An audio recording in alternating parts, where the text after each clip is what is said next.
The theme for June is embracing self-care.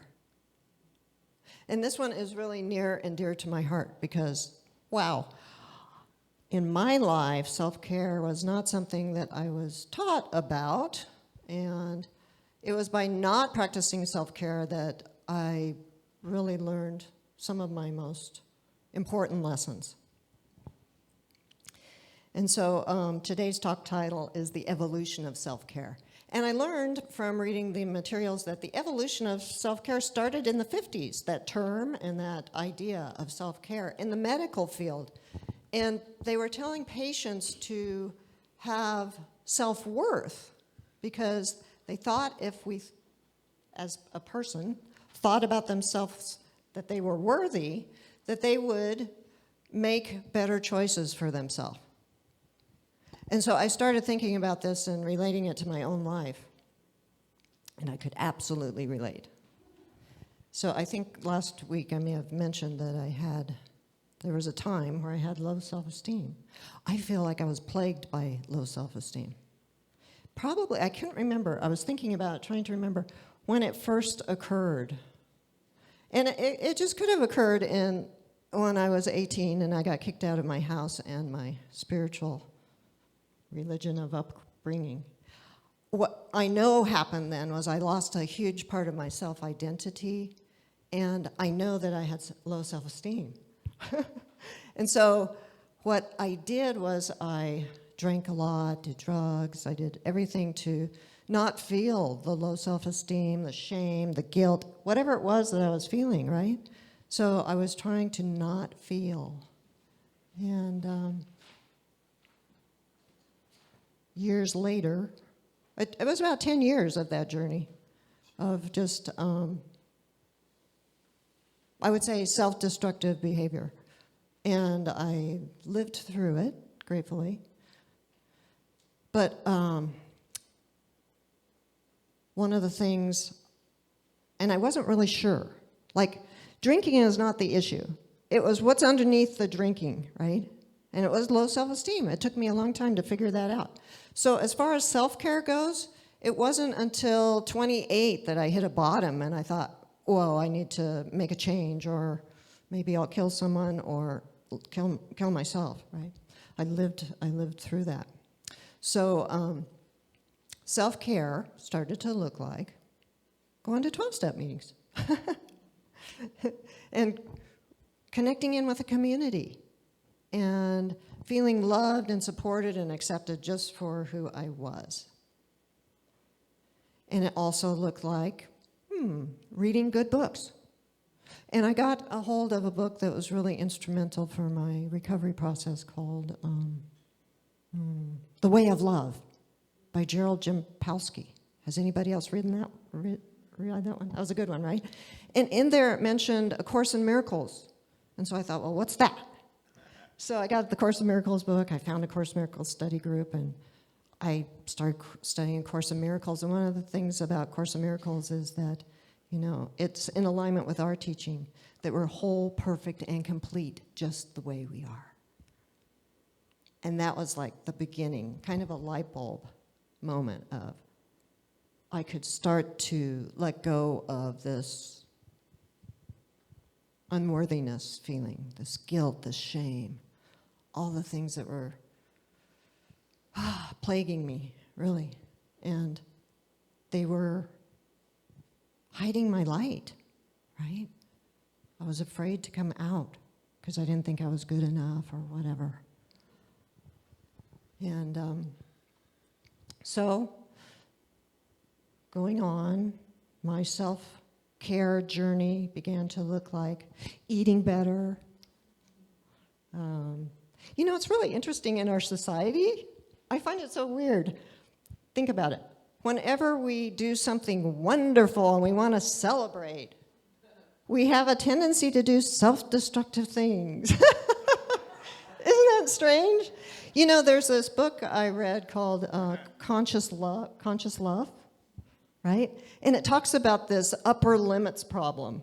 Like when we're feeling so good and it feels so uncomfortable that we do something so that we don't feel that good. because it feels so uncomfortable. So maybe that's a societal thing, right? Plus there's that, maybe that conditioning we've had to not be in so much joy because look at all the other people around us that aren't, right? It kind of goes along with this theme of shining our light brightly. I think we had that quote by Marianne Williamson last week. Who am I? Who am I to shine my light so brightly, right? Who are you not, right?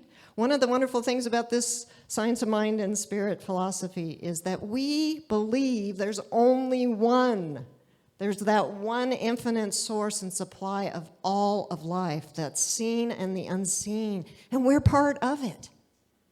And we believe that it's a power for good in the universe that we can use, consciously choose to use, right? And part of that is about choosing our thoughts. Ernest Holmes is quoted as saying, change your thinking, change your life. Anybody ever heard that? Well, we know there's a little bit more to it. It's change your thinking, change your feeling, and change your actions. That's the key. Mind, heart.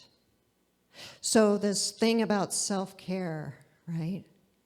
It's interesting because I look at my mom, right? And she is a person that I notice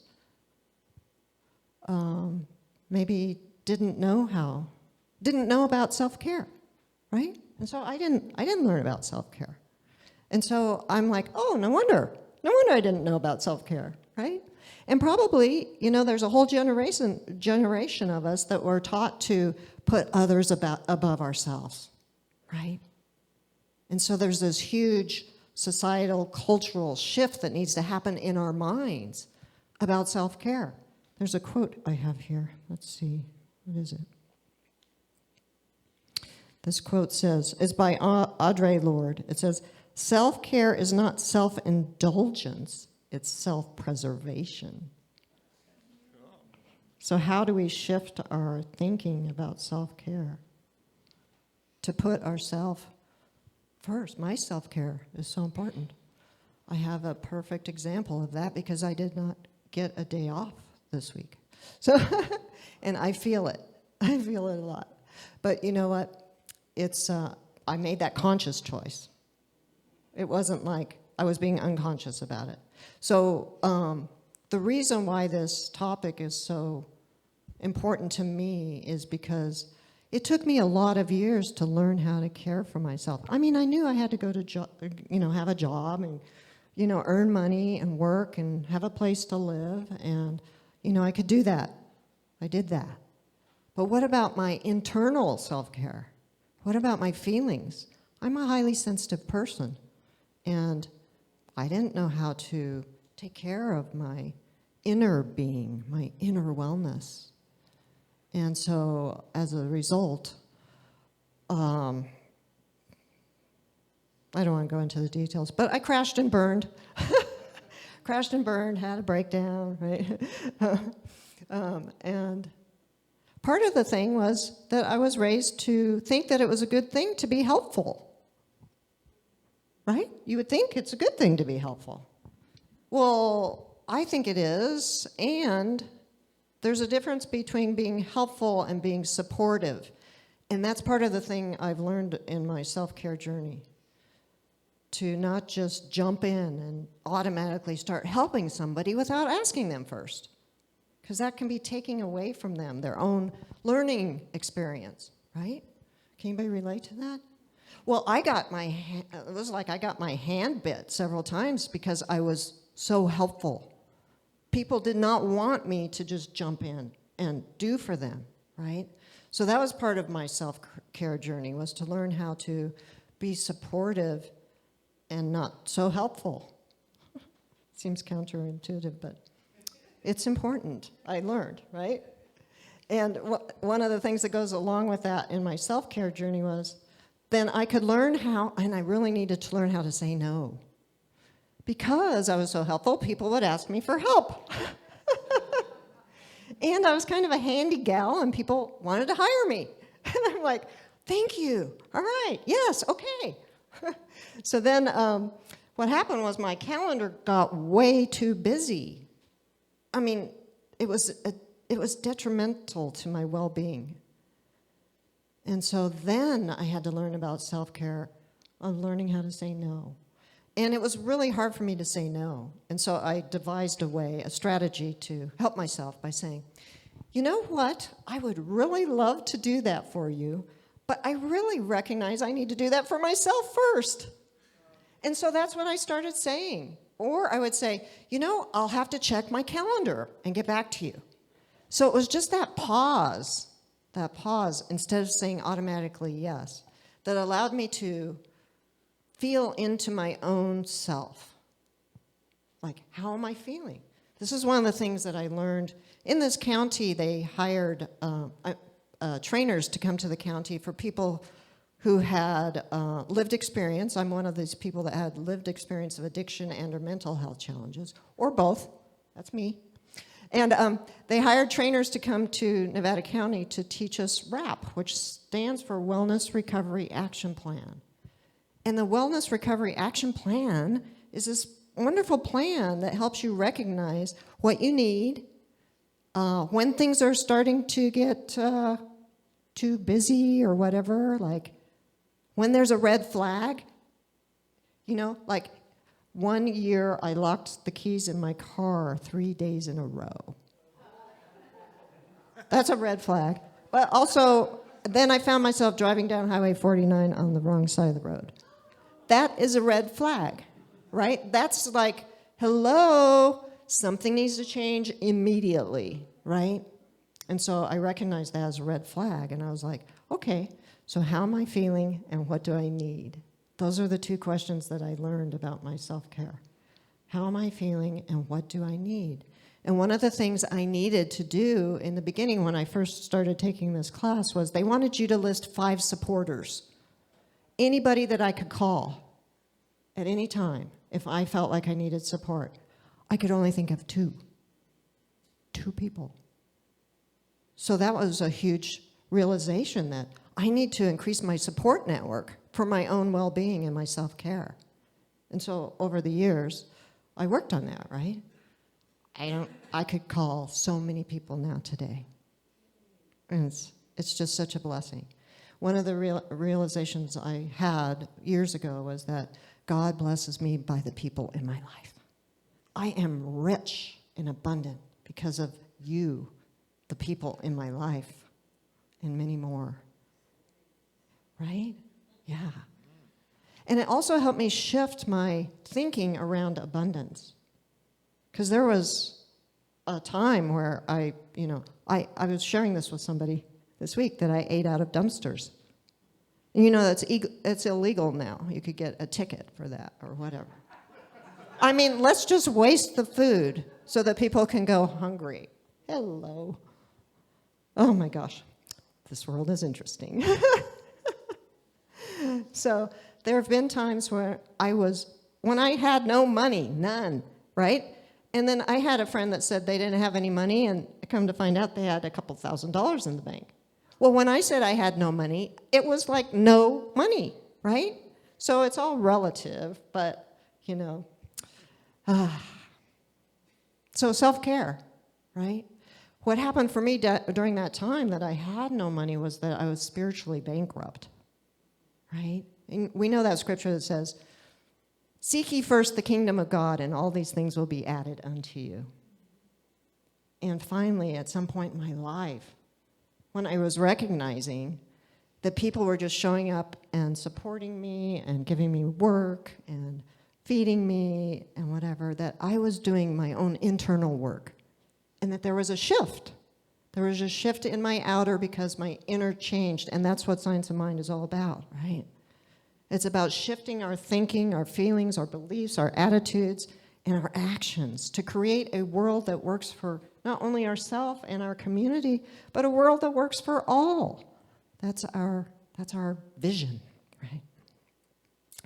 And so self-care over the years has changed. I've become more conscious about what I need. I need peaceful, serene, harmonious, beautiful living environments. And I'm living in one right now. And I got that message from Spirit that said that's what you need for your well-being. And so I make sure that I have those living environments. Self-care also feels like community. I'm so grateful to have had the opportunity to say yes to this bridge minister position, because since March I've been with you in community. And it's lovely. You know, we're in a transition, yes, and we're having some growing pains or whatever, right? But because of my life experience, I totally trust the process, right? I know that wherever we are right now as a community is exactly where we need to be, and that the next step will become clear, and the next step will become clear. We continue to do our visioning, and we continue to do our internal work, and the next step will just beautifully unfold. And there's that beautiful saying in 12-step community, one day at a time. And I still have not found a better way to live my life than one day at a time. And to do that spiritual work. So some of the other things that are helpful, that you may find helpful, are meditation. And you know, people get freaked out about meditation, like, I don't know how to do it right, or I can't stop my mind from thinking, right?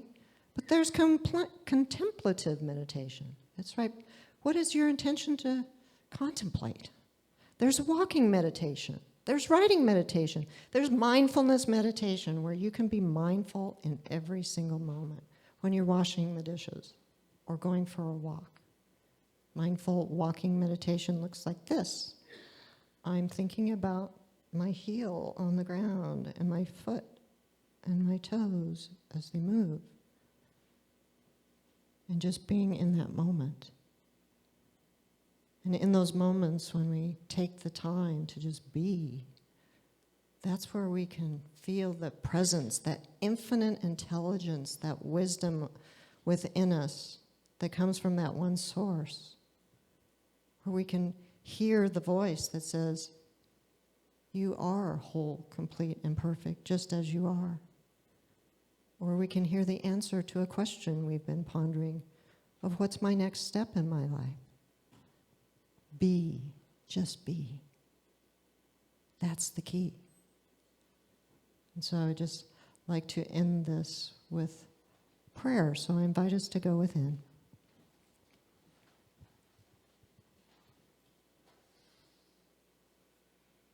And just feel into that presence. That one infinite presence that I call love, light, Spirit, God, whatever word works for you. That thing that connects us all, energy, vibration. We are one with it.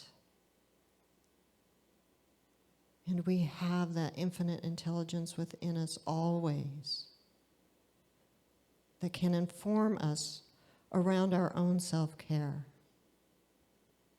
How am I feeling and what do I need? The answer is always there. If we simply take the time to go within. And so I claim for us as a spiritual community the opportunity to come together in joy and celebration, to lift one another up, to get to know one another authentically, to feel safe to be vulnerable, to feel safe to share our deepest experiences, and be embraced and loved because we know we are whole, complete, and perfect just the way we are.